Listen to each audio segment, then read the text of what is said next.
Siapa yang ingin punya anak seperti ini? Dia sangat jago menyulap. Dan yang lebih hebat, anak-anak lain biasanya diatur oleh ibu mereka. Tapi dia berbeda, dia yang mengatur mamanya yang ketagihan game. Bahkan setelah dia meninggal karena sakit, dia masih meninggalkan $680.000 untuk ibunya. Dan sangat banyak saham dan obligasi. Bahkan ada rencana pembunuhan. Henry berusia 11 tahun dan tidak punya ayah. Dia adalah seorang yang sangat jenius. Dia tinggal bersama adik dan ibunya. Ini adalah keluarga yang sangat bahagia. Henry sebagai kakak dari adiknya adalah tulang punggung keluarga. Saat adiknya dipukul teman dan dipanggil si bodoh, Henry akan melindunginya dan juga menyulap untuk membuatnya tersenyum. Henry adalah anak yang sangat cepat dewasa. Dia bertanggung jawab mengatur keuangan bulanan, pemilihan saham perbankan dan sebagainya. Diatur olehnya, dan peran ibunya di dalam keluarga. Kelihatan seperti seorang anak kecil. Ibunya suka bermain game, tidak mengerti cara merencanakan untuk keluarga. Segala sesuatu dalam hidup, ibunya akan bertanya pendapat dari anaknya. Sebagai tulang punggung keluarga, selain melindungi adiknya agar tidak diganggu, dia juga harus merencanakan untuk keluarganya. Malam itu, ibunya mabuk.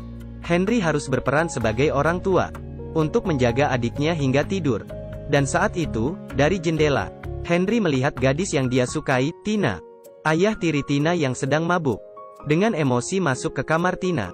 Kemudian terdengar suara tangisan. Saat itu juga, Henry mengerti.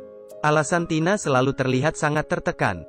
Jika gadis yang kamu cintai disiksa orang, apa yang akan kamu lakukan?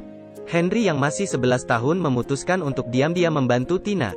Setelah pengamatan panjang Henry, dia memutuskan untuk melaporkan ayah tiri Tina ke kepala sekolah. Henry yang sangat cerdas, menjelaskan hal yang terjadi pada Tina dengan jelas.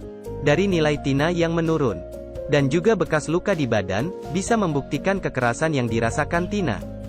Tapi kepala sekolah menjawab, ayah tiri Tina adalah seorang polisi yang sangat dihormati oleh penduduk setempat. Dia tidak mungkin melakukan kekerasan terhadap anak, karena tidak ada bukti yang kuat. Henry tidak bisa membuktikan hal ini. Kepala sekolah juga tidak bisa dalam situasi ini menuduh ayah tiri Tina. Henry memutuskan untuk menyelamatkan Tina sendiri. Dia menelpon pusat perlindungan anak dan melaporkan ayah Tina. Namun sangat disayangkan, pengurus di pusat perlindungan anak adalah teman baik ayah Tina. Dia yakin bahwa apa yang Henry katakan tidak benar. Henry bisa melihat kegelapan di mata mereka. Saat tidak ada pilihan lain, dia memikirkan sebuah rencana yang seram agar Tina yang dicintainya mendapatkan kekerasan yang menakutkan. Anak jenius ini merencanakan sebuah pembunuhan. Dia ingin membunuh ayah tiri Tina.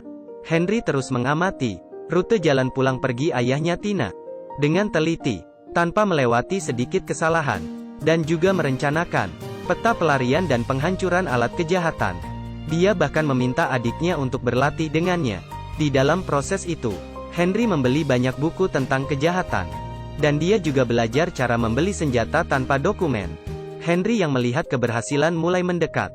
Terkadang-kadang dia merasa pusing. Tapi dia tidak menghiraukannya. Karena dia ingin melindungi gadis yang dia cintai. Menyingkirkan ayah tiri Tina yang kejam. Tapi hal-hal tidak berjalan dengan lancar. Saat rencananya sudah sempurna. Dan saat dia akan beraksi, tiba-tiba malam itu, Henry seluruh tubuhnya bergemetar. Dan tidak bisa dikontrol.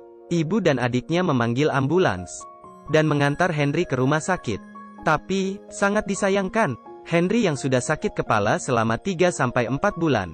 Dia didiagnosis oleh menderita penyakit tumor ganas. Henry yang sangat cepat tumbuh dewasa. Dia tahu dirinya akan segera meninggalkan dunia ini. Dan karena pemikiran yang dewasa ini membuat Henry dalam bahaya. Dia mengingatkan adiknya setelah dia meninggal, harus menjaga ibunya dengan baik. Dan membantu ibu yang tidak pandai mengelola uang untuk membuat laporan keuangan. Bahkan dia tidak melupa rencana pembunuhannya. Henry menamai rencana ini sebagai rencana Henry. Dia memberikan rencana ini ke adiknya. Mulai dari itu, adiknya selalu menemani Tina pulang sekolah. Adiknya juga mengikuti permintaan dia untuk memberikan buku rencana itu ke ibunya. Setelah melewati waktu-waktu yang sulit, anak yang jenius ini meninggal di pelukan hangat ibunya. Ibu Henry yang melihat rencana pembunuhan Henry sangat terkesan dengannya, tapi dia juga merasa rencana penyelamatan Henry terlalu kekanak-kanakan. Anak kecil bagaimana bisa membunuh kepala polisi? Sampai hari itu, setelah ibunya mengetahui kebenaran dari kekerasan yang terjadi pada Tina, dia memutuskan untuk melaporkan ayah tiri Tina. Dia mencoba segala cara yang dilakuin Henry. Dikarenakan ayah tiri Tina adalah kepala polisi, laporannya pun tidak diterima oleh polisi. Semua agensi terus menolak. Ibu Henry adalah orang yang memiliki rasa keadilan. Ditambah kerinduan terhadap anaknya, dia memutuskan membantu anaknya untuk mengabulkan rencana pembunuhan ini. Dia mengambil buku rencana itu dan mempelajarinya dengan teliti. Ibunya juga menemukan rekaman Henry. Mendengar suara Henry, mamanya terdiam. Rupanya saat Henry dirawat, dia sempat pulang rumah secara diam-diam dan merekam rencana pembunuhan itu. Ibunya mengikuti arahan rekaman Henry dan menyelesaikan tugas-tugas, bagaikan seperti seorang pembunuh wanita yang penurut. Dia mengikuti detil di buku rencana Henry dan menggunakan kata-kata Henry untuk membeli pistol tanpa dokumen. Ibunya yang tidak pernah memegang pistol, dirinya sangat tidak tenang. Dia mulai belajar menembak. Pertama-tama, dia tidak mengenai sasaran. Setelah lama latihan, dia sudah seperti pembunuh bayaran. Setelah semua disiapkan, rencana pembunuh pun dimulai. Ibu Henry memancing ayah tiri Tina keluar dari rumah dan masuk ke dalam jarak tembaknya. Saat ibu Henry akan menembak, ayah tiri Tina masih tidak tahu dirinya sudah diincar. Namun karena ini adalah kali pertama dia membunuh, ibunya sangat gelisah. Sasarannya tiba-tiba melihat ke arahnya.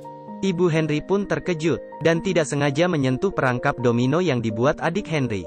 Perangkap mulai bergerak. Ini seperti reaksi berantai. Saat ibunya bersiap-siap untuk menembak, bolanya jatuh, dan membuka foto-foto. Melihat foto kedua anaknya, semuanya adalah foto mereka tersenyum. Hati ibunya tersentuh. Henry hanya seorang anak kecil. Hal ini tidak seharusnya direncanakan dia. Sebelumnya, anak yang selalu mengambil keputusan untuknya. Sampai bermain game harus disuruh anaknya. Tapi kali ini, dia ingin memutuskan sendiri. Dia tidak ingin anaknya menjadi pembunuh. Ibu Henry tidak menembakkan pelurunya. Tapi dia meminta ayah tiri Tina untuk menyerahkan diri sendiri, agar hukum keadilan yang menyelesaikan semua ini. Tapi ayah Tina tidak mau. Dia ingin menggunakan kekuasaannya untuk menangkap ibunya Henry. Tapi dia tidak tahu, saat Tina lagi menari, dirinya yang gemetaran, membuat kepala sekolah terpengaruh. Kepala sekolah akhirnya mengetahui perihal kekerasan yang diterima Tina. Ditambah dengan laporan Henry sebelumnya, kepala sekolah memutuskan untuk membantu Tina.